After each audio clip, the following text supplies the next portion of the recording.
행정통합 논의가 빠르게 진행되는 가운데 정치권 중심의 속도전에 우려의 목소리도 나오고 있습니다.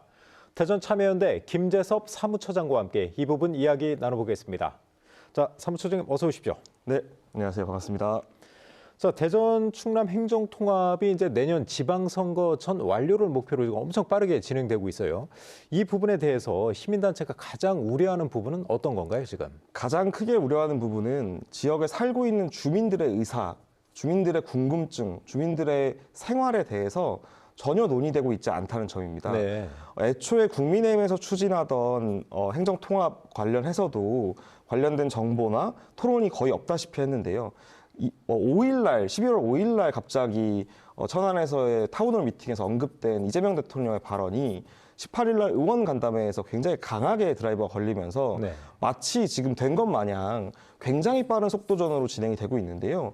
이 와중에 정말 정작 통합을 해야 되거나 혹은 지금 지역에 살고 있는 지역 주민들의 목소리와 삶이 어떻게 변화해야 되는지에 대한 정보는 전혀 토론되고 있지 않다는 점이 가장 큰 문제라고 보고 있습니다.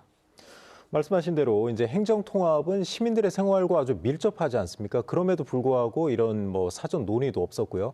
정보가 지금 제공되는 게 극히 적다고 하셨는데 정보가 거의 지금 제공이 안 되고 있는 거죠? 예를 들면 행정이 어떤 일을 추진한다고 하면 왜 하는지, 그리고 어떠한 기대 효과가 있는지, 또 그에 따르는 리스크는 무엇인지, 또 소요 예산은 얼마인지 이런 것들이 명확해야 되거든요. 네. 근데 그런 것들이 지금 전혀 없는 겁니다. 예를 들면 정말로 통합특별시의 이름이 정말 대충 특별시가 되는 거냐부터 네. 시작해서 그럼 기초자치구는 어떻게 되는 거고, 뭐 시청은 어디로 두는 거고, 의회는 어디 있는 거냐, 이런 것들이 전혀 지금 논의되지 않고 있고, 네. 막상 정말로 재정특례가 있다고 한다면 얼마나, 그리고 예상되는 대로 이렇게 지금까지 커졌을 때 소외되는 지역이 어딘지, 네. 어떤 것들이 나아지는지 전혀 얘기되고 있지 않고요. 이장우 시장과 그 김태흠 지사가 추진하면서 주민 설명을 몇 차례 가졌습니다. 네네. 이 안에서도 제공되는 정보라고 하는 거는 어떤 구체적 연구 결과나 전문가들의 토론 결과가 아니라 네. 단순히 지금 현재 존재하는 대전과 충남의 경제적 지표를 합산한 수준으로 머물러 있거든요. 네. 그러다 보니까 정보는 많이 부실한 상황이다, 이렇게 볼 수 있겠습니다. 정치권에서는 이제 본격적으로 이제 논의를 진행하면서 공청회 같은 걸 이제 본격적으로 진행하겠다 이런 얘기를 하는데요. 앞뒤가 좀 바뀌었다고 보시는 건가요, 그럼? 저는 바뀐 부분이 뭐냐 하면 통합이라고 하는 답을 정해놓고 네. 그 레이스에 경주하는 방식이 아니라 네. 정말 이걸 하고 싶다면 수도권 집중화 문제를 해결하기 위한 방안으로서 행정통합을 포함한 전국적인 행정 개편안, 또 지역의 행정 개편안을 매우 구체적으로 토론하고 수기하는 과정이 필요한데요. 지금 얘기하고 있는 공청회라고 하는 건 막상 그런 공청회에서 주민들이 반대하면 안 할 거냐. 네. 뭐 대규모 타운홀 미팅을 했는데 주민들 의사가 반대 의견이 더 높으면 안 할 거냐. 이런 거에 대한 질문에 답을 못 하는 거잖아요. 지금 막 그냥 정해놓고 마치 설명회 하듯이 하는 것은 뭐 사리에 맞지도 않고 주민자치의 원칙에도 맞지 않는다, 이렇게 생각됩니다. 시민단체에서 이제 지난주 후반부터 또 오늘도 여러 곳에서 이제 우려의 목소리를 좀 냈어요. 이런 부분은 정부와 여당이 통합이라는 걸 일단 결정을 해놓고 주민들에게 이제 요식행위로 좀 설명을 하는 거 아니냐, 이렇게 좀 보시는 거죠? 그런 부분이 많이 있습니다. 사실 시민단체 내부에서도 단체마다 또 어떤 단체 내부에서도 광역 경제권이 필요한 거 아니냐, 혹은 지역의 경쟁력을 위해서 다른 시도가 필요하다, 뭐 행정 통합까지도 고려할 수 있다, 이런 의견들은 생각보다 많이 있습니다. 네. 다만 그 방법 과정이 이런 방식으로 진행되는 것은 적절치 못하고 지역 주민의 의사를 전혀 반영하지 못한다, 이런 비판을 하고 있는 거죠. 지금 이제 흘러가는 모양을 보면 뭐 이재명 대통령도 좀 강하게 지금 강조를 하고 있고요. 여당에서도 좀 미온적이었지만 지금 동의를 하고 지금 특위까지 구성해서 좀 진행을 하고 있어요. 그러면서 이제 내세우는 게 통합의 장점으로 지역 경쟁력 강화, 또 행정 효율 같은 걸 좀 얘기를 하고 있는데요. 그 부분에 대해서는 좀 동의를 하시나요?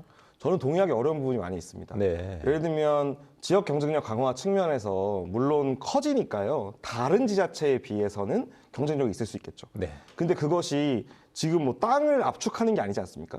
그러면 뭐 국비 사업을 따낸다고 했을 때 그 따낸 사업이 대전으로 오냐, 천안으로 가냐, 뭐 홍성으로 가냐, 보령으로 가냐는 마찬가지로 지역 내에서 또 경쟁을 해야 됩니다. 이것이 과연 경쟁력 있다고 얘기할 수 있냐라고 네. 하는 부분이 있고 효율성은 오히려 악화될 가능성이 크죠. 지방자치의 원칙이라고 하는 것이 더 작은 단위가 이 지역의 주민들의 삶을 더 잘 이해하고 돌볼 수 있다고 하는 가치가 있는데요. 그렇죠. 커지는 거는 이제 더 큰 범위에서 결정하는 것이기 때문에 네. 지금 만약에 정말 350만의 큰 광역 지자체가 만들어진다고 했을 때 저는 효율성은 더 떨어지지 않겠냐라는 우려가 현존하는 것이 사실입니다. 그동안에 이제 지방자치의 방향과는 그 방향하고도 지금 어떻게 보면 역행한다고 좀 볼 수 있는 건가요? 굉장히 우려되는 부분이고요. 네. 물론 이제 뭐 세계적인 추세나 혹은 지금 현실적인 조건, 수도권 과밀화 현상을 극복하기 위한 강력한 어떤 변화가 필요하다라고 하는 필요성에는 저는 충분히 공감하거나 토론할 수 있다고 봅니다. 근데 그것이 이런 방식으로 진행되고 또 그것이 마치 정가의 보도인 마냥 얘기되는 것은 이제 우려가 되는 거고요. 특히나 지난 1년간 정부 여당에서는 이 사안을 반대해 왔습니다. 네. 반대해 왔는데 지금 찬성으로 돌아서게 된 계기가 어떤 특별한 변화가 있거나 정세가 바뀐 것이 아니라 대통령의 의지가 생겼다라는 이유만으로 그런 측면이 좀 있죠. 이것이 추진된다면 그럼 다른 사안들에서는 어떻게 되는 거냐. 논쟁이 있는 사안들도 이렇게 대통령의 의지 하나만으로 휙휙 바뀔 수 있는 거라면 이거는 좀 뭐 문제가 있다 이렇게 좀 보여지고요. 특히나 만약에 정말 특례시가 통합되는 것이 지방 분권, 지방 자치의 가치 속에서 이루어진다면 그것은 자치구로의 권한 이양은 어떻게 되는 것인지 네. 또 같이 논의돼야 하고요. 특례시를 만들 게 아니라 그냥 지방재정법과 지방자치법을 개정해서 모든 지자체에 대한 권한 이양 이런 것들이 논의되는 것이 조금 더 사리에 맞지 않나 이렇게 생각됩니다.